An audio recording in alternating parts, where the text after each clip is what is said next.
로마서 1장 1절에서 2절입니다. 짧은 본문이라 다 함께 합독하시겠습니다. 시작.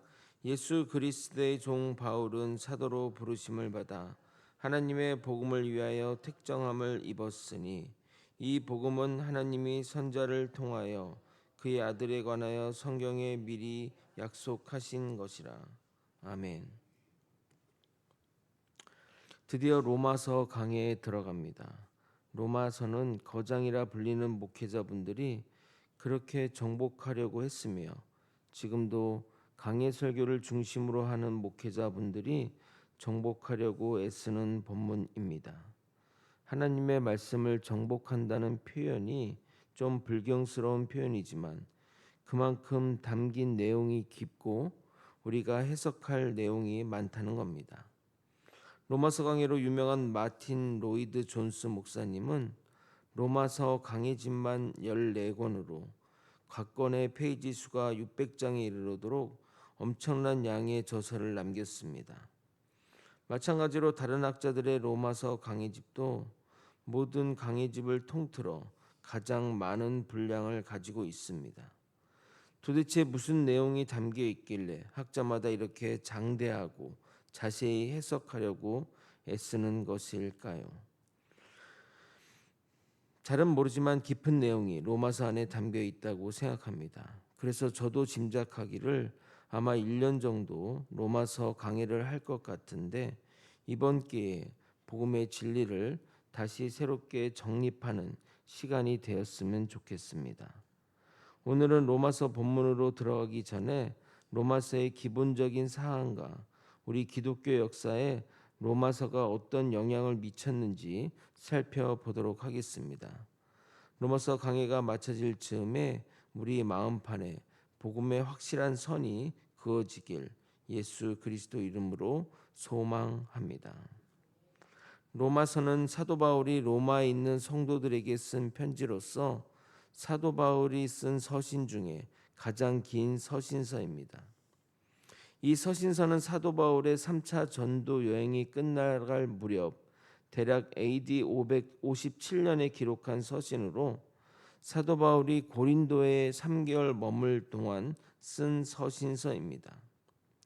좀 다른 내용이지만 여러분에게 한번 물어보고 싶습니다. 목회자의 안식년에 대해 어떻게 생각하십니까? 사례비를 주면서 목회자가 쉬는 것이 맞는가? 일반 직장인은 그런 것을 꿈도 꾸지 못하는데 목회자가 뭐라고 쉬는 것이 맞는가? 라는 의견과 목회자의 쉼이 단순한 쉼이 아니라 영적 회복을 위한 것이니 필요하다는 의견이 있을 것입니다. 그러나 대부분의 교회에서 목회자 안식년에 대해 부정적인 의견이 주를 이루고 있습니다. 물론 저는 목회자이다 보니 객관적이라 할 수 없겠지만 안식년은 꼭 필요하다고 생각합니다. 그러나 1년씩은 안 되고 3개월 정도가 적당하다고 생각합니다. 그리고 명칭을 안식년이라 하지 말고 연구년 또는 재학습의 기간이라 불러야 한다고 생각합니다. 말씀이 좋다는 것은 궁극적으로 얼마나 좋은 인풋이 들어가냐에 따라 달려 있습니다. 좋은 인풋은 없는데 좋은 아웃풋을 기대한다는 것은 말이 되지 않습니다. 물론 목회 가운데 그러한 것들이 병행되면 좋겠지만 매주 새벽 예배 말씀, 수요 예배 말씀, 주일 예배 말씀 등으로 오랜 기간 집중적인 학습은 쉽지 않습니다. 이번 휴가 기간 동안 인도와 미얀마를 다녀왔는데 저로서는 너무나 행복하고 영적으로 지적으로 충전하는 시간이었습니다. 성도분들 가운데서도 휴가를 다녀오고 나서 제 말씀이 더 좋아졌다고 말하는 분도 있을 정도인데 실제 그렇습니다. 우리 목회자가 하는 일은 육체 노동뿐만 아니라 지적인 노동이기에 이런 쉼과 체험이 필요하다고 생각합니다. 이것은 담임 목회자뿐 아니라 본목회자에게도 필요한 것이고 그렇게 행해졌으면 합니다. 마찬가지로 위대한 복음인 로마서가 기록될 수 있었던 것은 사도 바울에게 주어진 고린도에서의 3개월의 시간 때문이었습니다. 잠시 선교 사역을 멈추고 로마서 집필에 집중할 수 있었기에 이 놀라운 복음이 완성된 것입니다. 그러므로 목회자 충전의 시간을 너무 부정적으로 보지 마시고 결국 좋은 인풋이 아웃풋을 만들어낸다는 것을 명심해 주셨으면 감사하겠습니다. 그런데 로마서가 다른 서신서와 다른 점이 있습니다. 바로 사도 바울이 로마에 간 적이 없다는 것입니다. 아니, 사도 바울이 로마에 간 적도 없고 설립도 하지 않았는데 로마 교회 성도들에게 편지를 한다는 것은 모순처럼 여겨질 것입니다. 그러나 아주 중요한 사실은 아무도 로마 교회를 설립한 사람이 없다는 겁니다. 심지어 사도들조차 말입니다. 그럼 로마 교회는 누가 세웠단 말인가요? 학자들의 공통된 의견은 디아스포라 유대인들이 절기를 맞아 예루살렘에 왔는데 오순절 성령 강림의 역사가 일어날 때 그때 성령을 받게 되고 절기를 마치고 자기 고향인 로마, 자기가 살고 있는 로마로 돌아갔다가 기독교 교회를 세운 것이라는 의견이 주를 이루고 있습니다. 그러므로 성도들이 자발적으로 교회를 세운 것입니다. 그럼 왜 사도 바울은 로마 교회 성도들에게 편지를 쓴 것일까요? 편지란 편지를 쓴 목적이 있습니다. 모든 이들에게 쓰는 글이라면 굳이 로마서라는 이름을 붙이지 않았을 것입니다. 책을 만들어 회람 형식으로 돌리는 경우가 있어도 로마인들에게라는 제목의 편지를 보내지 않았을 것입니다.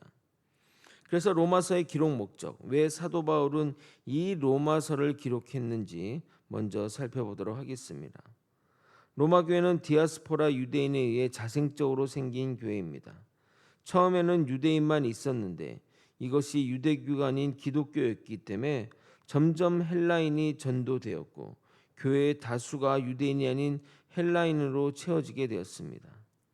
그러나 교회를 이끌어가는 대상이 헬라인이 아니라 유대인이었던 것입니다.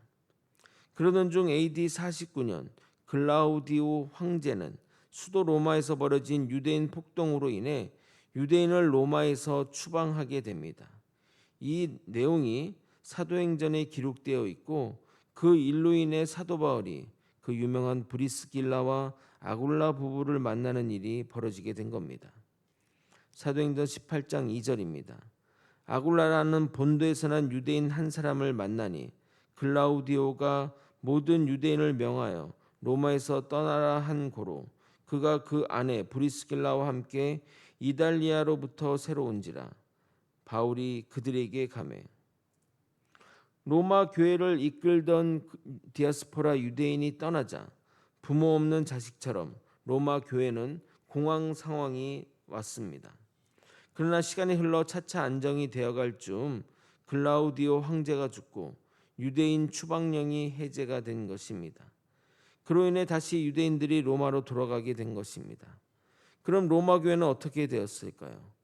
돌아온 디아스포라 유대인은 자신들이 기존에 가지고 있던 교회의 지도력을 차지하려고 할 것이고 유대인이 없는 상황에서 그 자리를 차지한 헬라 지도자들은 자신들의 지도력을 놓지 않으려는 일이 벌어질 것 아니겠습니까? 그래서 서로 간에 갈등이 있었던 겁니다. 그러나 더 큰 문제는 다른 곳에 있었습니다. 디아스포라 유대인들은 예수를 구약에 매연된 메시아로 믿기는 하지만 아직 유대교 문화에 익숙했기 때문에 믿음 외에 율법을 지켜야 한다고 주장했고 헬라인은 그리스도인의 자유를 강조하므로 믿음으로 구원받았으니 과거와 같이 방탕한 생활을 해도 된다고 생각했기에 서로 간에 어떤 종교적인 충돌이 일어난 것입니다. 이런 내용을 로마에서 온 성도를 통해 전해드린 사도 바울은 이들을 향해 체계적인 복음의 메시지를 정리해서 전달해야겠다는 생각을 하게 된 것입니다. 그것이 바로 로마서의 작성 배경인 것입니다.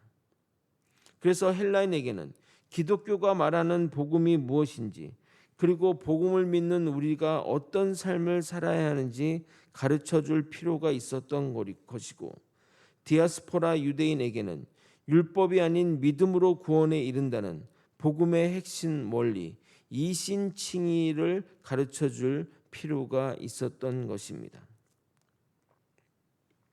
이제 마지막으로 살펴볼 것은 로마서의 역사적 의의를 살펴보도록 하겠습니다. 로마서는 기독교 역사를 바꾸는 결정적인 역할을 한 책입니다. 기독교의 역사적 신학적 토대를 세운 인물이라 하면 누구도 부정하지 않고 성 어거스틴, 라틴어로 성 아우구스티누스를 꼽습니다. 그의 대표적인 저서로는 회심의 역사적 교과서라 불리는 고백록과 기독교 세계관의 핵심인 하나님의 도성이라는 불멸의 저작을 남겼습니다. 그의 놀라운 업적과 달리 그의 젊은 시절은 방탕함 그 자체였습니다. 당시 유행하는 수사학을 배우며 쾌락과 명예를 쫓아 살던 그가 우연히 밀라노 근처 정원에서 이 내적 공허함을 채울 길이 없어 앉아 있었는데 그때 아이들의 소리가 들렸다고 합니다. 톨레레게 톨레레게. 이 말의 뜻은 집어들어 읽어라 였던 것입니다. 그는 직감적으로 이 음성이 하나님의 음성이라 생각하여 바로 성경책을 들고 펼쳤다고 합니다. 그때 눈에 들어온 성경 구절이 로마서 13장 13절에서 14절이었습니다. 여러분이 한번 읽어보도록 하겠습니다. 시작. 낮에와 같이 단정히 행하고 방탕하거나 술 취하지 말며 음란하거나 호색하지 말며 다투거나 시기하지 말고 오직 주 예수 그리스도로 옷 입고 정욕을 위하여 육신의 일을 도모하지 말라. 자신이 지금까지 살아왔던 인생에 대한 그 하나님의 직격이었던 것입니다. 그는 그 순간을 고백록에서 이렇게 고백합니다. 내 마음의 어둠이 모두 물러갔다라고 말입니다. 그는 그리고 바로 회심하였고 암브로시우스 주교에게 세례를 받고 내 삶은 죄의 것이라고 고백함으로써 기독교의 토대를 세우는 위대한 신학자이자 목회자로 거듭나게 된 겁니다. 한 명의 목회자만 더 소개하고 마치도록 하겠습니다. 카톨릭 교회의 문제와 부정에 대해 불만을 가지고 있던 마틴 루터는 로마서를 읽는 가운데 이 구절이 눈에 들어왔던 겁니다. 로마서 1장 17절. 복음에는 하나님의 의가 나타나서 믿음으로 믿음에 이르게 하나니 기록된 바 오직 의인은 믿음으로 말미암아 살리라 함과 같으니라. 루터는 어느 날 이 말씀을 묵상하다 하나님의 의의 의미를 새롭게 깨닫게 되었습니다. 그것은 죄인을 심판하는 의가 아니라 그리스도를 믿는 자에게 전가되는 의임을 알게 된 것입니다. 그는 그 순간을 이렇게 기록합니다. 그때 나는 마치 천국의 문이 활짝 열리는 것을 느꼈다. 이제 하나님의 의란 은혜로 주어진 의이며 믿음으로 말미암아 의롭다 하심을 받는 것임을 깨달았다. 이 체험이 바로 루터의 복음적 회심이자 종교개혁의 신앙적 불씨가 되었던 겁니다. 당시 교황 레오 10세는 성 베드로 성당 건축을 위해 면죄부를 판매했습니다. 이 면죄부를 어떻게 광고했냐면 이것을 사면 지옥에 갈 죄인이 죄의 형벌에서 면제되어 천국에 가게 된다고 약속하였던 겁니다. 심지어 그 사람이 죽은 사람일지라도 후손이 이 면죄부를 사면 효력이 있다고 지옥에서 끄집어 올려서 천국으로 데려갈 것이라고 거짓 광고했던 겁니다. 그러나 이에 루터는 인간의 구원은 하나님의 은혜로 믿음으로 얻는 것이지 우리가 무엇을 산다거나 또는 우리가 무슨 행위를 한다고 이루어진 것이 아니라고 주장하며 그 유명한 95개조 반박문을 비텐베르그 성문에 게시한 겁니다. 그래서 정리하자면 종교개혁의 불씨가 바로 이 로마서에서 비롯된 것이라는 것입니다. 그 외에도 수많은 사람들에게 영향을 미친 책이 바로 로마서입니다. 여러분 기대되십니까? 함께 진리 탐구를 해나갔으면 좋겠습니다. 말씀을 정리하겠습니다. 로마서는 로마에 있는 디아스포라 유대인과 헬라인에게 복음이 무엇이며 복음의 삶은 무엇이며 오직 믿음으로 구원에 이른다는 즉 이신칭의 또는 이신득의가 복음의 핵심임을 가장 잘 가르쳐준 율법서이자 주석서와 같은 성경 본문입니다. 이 로마서를 통해 수많은 이들이 영향을 받았고 영감을 받았으며 성경을 읽는 모든 이에게 정말 중요한 성경 본문이라 하겠습니다. 우리 또한 이 로마서를 통해 복음의 진리를 깨닫고 복음의 깊은 곳으로 더 나아가는 우리 모두가 되길 예수 그리스도 이름으로 축원드립니다. 아멘. 기도하시겠습니다. 하나님 아버지, 또 로마서의 대장정을 가고자 합니다. 아버지, 이탈되지 않게 도와주시고 말씀을 더욱더 깊이 깨닫는 우리가 되게 도와주시옵소서. 말씀이 얼마나 달콤한지요, 하나님의 말씀 가운데 살아가는 우리 모두가 될 수 있도록 역사하여 주시옵소서. 사랑이 많으신 예수 그리스도 이름으로 기도드리옵나이다.